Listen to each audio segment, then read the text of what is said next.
Donc je m'appelle Federica et je porte le nom du poète Federico García Lorca, qui avait des multiples dimensions. Mais pour moi, la grande inspiration de mon prénom, c'est que d'abord, il faut essayer d'éviter d'être tué par les militaires quand monte la junte du franquisme. Donc je suis toujours très attentive à cette violence qui peut tomber sur le poète, sur chacun de nous. Pour moi, le poète, c'est vraiment chacun de nous, c'est nos consciences sur cette planète. Et ensuite, il a beaucoup parlé du duende. Le duende, c'est ce moment dans le flamenco où ça prend, où tout d'un coup, c'est là où les gens disent « olé », parce qu'il y a quelque chose qui se met en marche dans l'imaginaire. Et on est complètement connecté avec la musique et la personne qui danse. Donc je m'incarne dans mon prénom qui me donne beaucoup de force et beaucoup de direction dans lesquelles voyager sur cette planète. Mais en même temps, dans mon imaginaire, je me vois plutôt comme un poulpe. C'est-à-dire que j'ai mes 8 tentacules. Disons que la première est poétique, la deuxième est politique, la troisième est plutôt dans les formes et les couleurs, la quatrième, ce serait d'imaginer comment les plantes peuvent pousser, la cinquième, ce serait de nager avec les poissons, la sixième, c'est d'être dans un monde compact, opaque, dans lequel je ne comprends rien.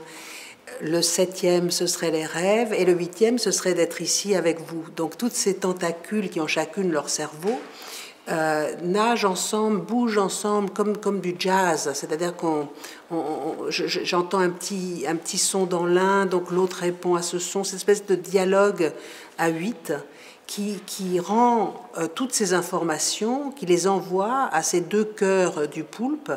Et il y aurait un cœur qui gérerait toutes les choses sombres, complexes, presque incompréhensibles, et l'autre qui serait plutôt dans la lumière. Et ces 2 cœurs s'enverraient comme ça des échanges, et ils auraient des espèces de fréquences et créeraient une forme d'acupuncture sur ma réalité. Et je finirai avec la phrase de Glissant qui est « Rien n'est vrai, tout est vivant ». Je fais une escale, mais en même temps, je plante mes racines. Et mes racines vont chercher de tous les côtés les choses qui vont pouvoir inspirer mes cœurs. C'est le côté poulpe, tu vois, c'est-à-dire que j'ai toutes ces racines et quelque chose se passe au niveau de ma poétique intérieure qui transforme mes images et mes couleurs et mes visions. Donc la première chose que j'ai vue à Rochefort, c'était cette lumière. Et là, j'ai senti que dans cette lumière, je pouvais me poser. Donc, ma vision, les choses sur lesquelles je travaille en ce moment, c'est l'idée des voyages des imaginaires. C'est-à-dire dans quelle mesure mon imaginaire est transformé et nourri par le tien, par le vôtre, et comment je nourris vos imaginaires. Et c'est une autre manière de voyager dans ce monde en flammes, de plus en plus violent, de plus en plus dans lequel on se sent de plus en plus perdu. Ce voyage, j'espère, va nous emmener à nous rencontrer, à changer en échangeant et à créer un territoire commun sur lequel vont apparaître des nouvelles forêts. Chateaubriand disait « Les forêts précèdent les peuples, les déserts les suivent » et maintenant nous sommes dans le désert et il va falloir que les forêts réapparaissent et c'est à nous de les imaginer. Et je crois qu'au moment où on imagine chacun notre arbre, chacun notre animal, chacun notre chose qui nous manque, elles apparaissent. Pour moi, notre imaginaire est habité par des fréquences. Et ces fréquences, je les traduis à ma manière. Un mathématicien les traduirait d'une autre manière, mais pour moi, je les traduis en forme, en symbole, en objets dans lesquels on peut se reconnaître. Et je travaille comme ça sur ce manque du présent, qui est la situation écologique, mais aussi j'essaye de développer ce que Glissant appelait la vision prophétique du passé, c'est-à-dire remonter dans le passé pour voir comment les choses se sont organimées, comment elles se sont mises en place. Et nous sommes les enfants de ces situations et je pense qu'on peut les désamorcer et on peut les transformer maintenant dans le passé. Alors je sais qu'on ne comprend rien, mais c'est vrai. Quand je me promène, par exemple, dans les jardins ou dans la corderie. Il y a des endroits où je ressens quelque chose. Et c'est un climat. Les Iraniens parlent toujours du 8e climat. Le 8e climat, c'est un lieu dans l'imaginaire où se trouvent toutes les idées, toutes les visions, toutes les possibilités, toutes les utopies. Et là, on se promène et on prend les fruits qui nous sont utiles. Donc pour moi, le monde qu'on appelle réel, il est traversé par ces présences, ces visions. Alors, je ne sais pas si c'est des fantômes. Moi, je dis toujours que nous sommes les fantômes du futur, donc il faut vraiment qu'on s'organise pour qu'on soit intéressant pour nos descendants. Mais je crois qu'il y a des messages qui nous viennent du passé. Et il y a des intuitions qui n'ont peut-être pas été développées à l'époque et qu'on peut développer maintenant. Donc il y a une espèce de rencontre et on peut travailler ensemble avec les fantômes. La Lune et le Soleil. Ça, c'est toute l'Amérique du Sud. Dans chacun des pays, il y a une légende qui raconte que le début du monde, c'était la rencontre de la Lune et du Soleil. Donc c'est le moment où le chaos peut être pensé. Donc dans cette situation de chaos monde dans lequel on est maintenant, il me semble que si on crée en soi cette rencontre, il y a quelque chose d'une nouvelle forme de conscience qui peut se placer. Et il y a la porte de la Lune, il y a la porte du Soleil, enfin c'est dans l'autre sens, et ce sont nos portes qui nous font rentrer dans l'arsenal des mers, où il y aura toutes ces surprises qu'on va découvrir ensemble. Rumi dit « délaisse l'écume et regarde avec l'œil de la mer ».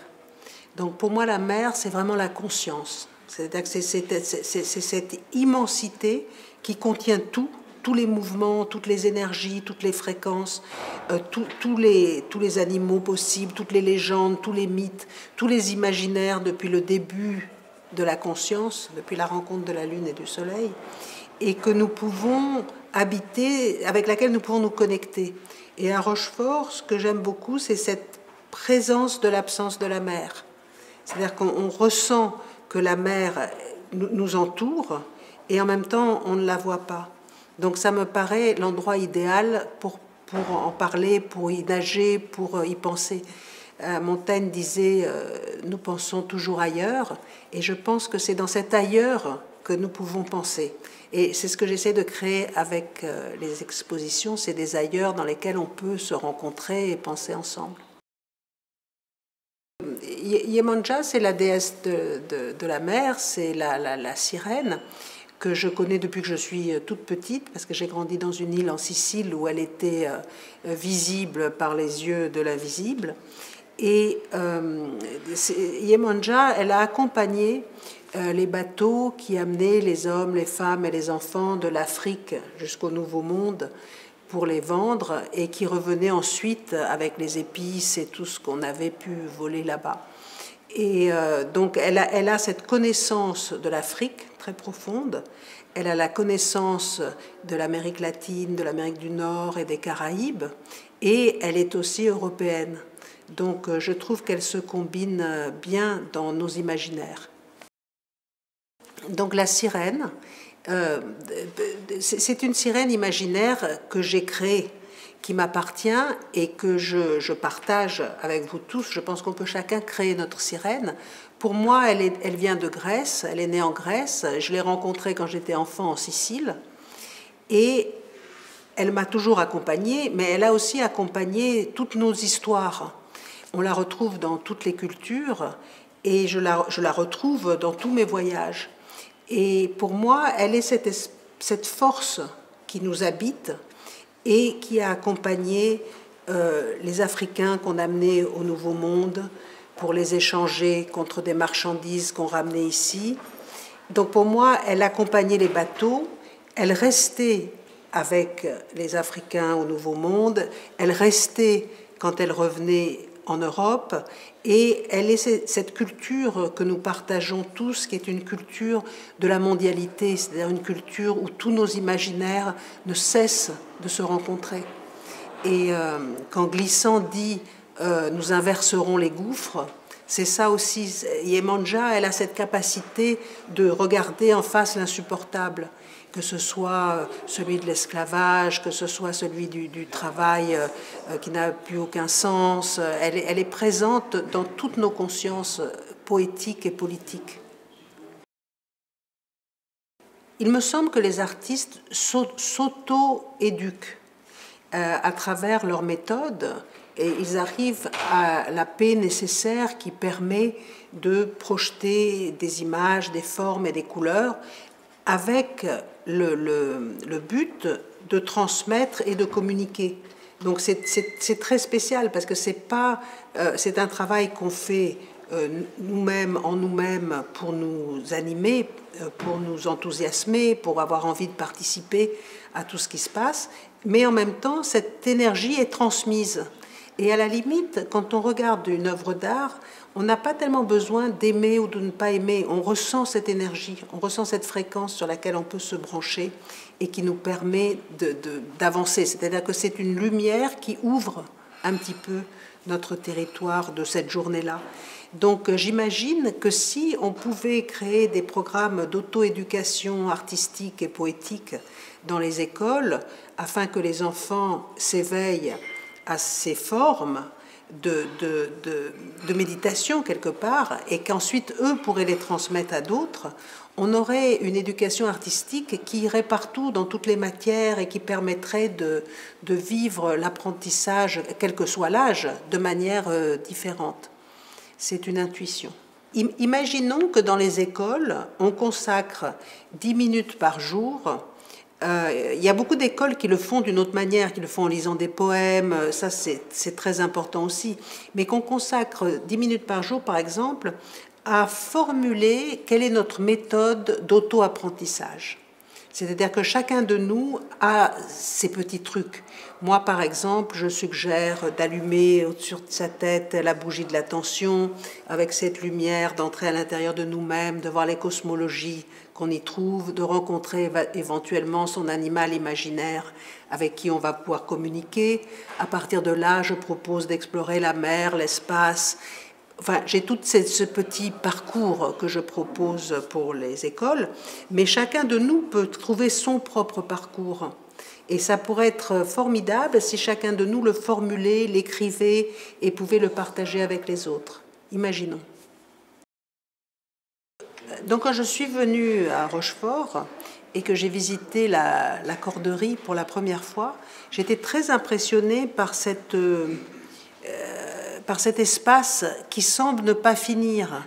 Et évidemment qu'il y a un début, mais le début, j'ai l'impression qu'on l'oublie très vite et qu'on est dans cette espèce qui n'a pas de fin. Et après, évidemment, on sort, mais j'ai senti cette espèce de hors-lieu, de hors-temps.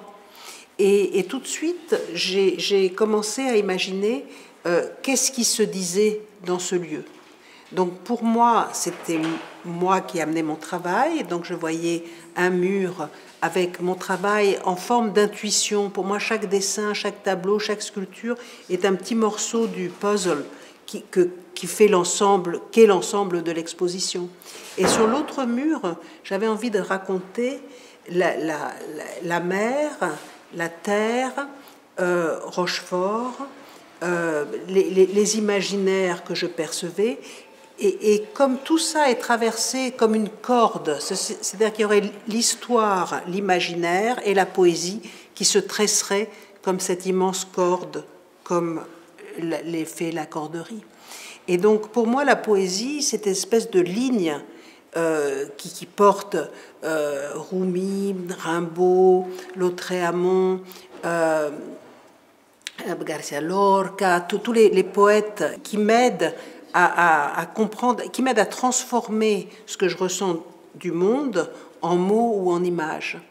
Donc j'avais envie que cette fresque qui mesure 23 mètres puisse porter ce tressage et qu'on puisse chacun de nous, peut-être avec une partie différente de nos cerveaux, suivre chacune des lignes. Donc l'âme de la corderie, ce serait cette corde qui se tresse sans cesse sous nos yeux et en nous-mêmes, entre l'imaginaire, le réel et la poésie. Donc cette espèce de rencontre constante et de ce mouvement qui crée une fréquence sur laquelle nous pouvons nous rencontrer, changer en échangeant, sans avoir peur, et créer comme ça notre nouveau monde.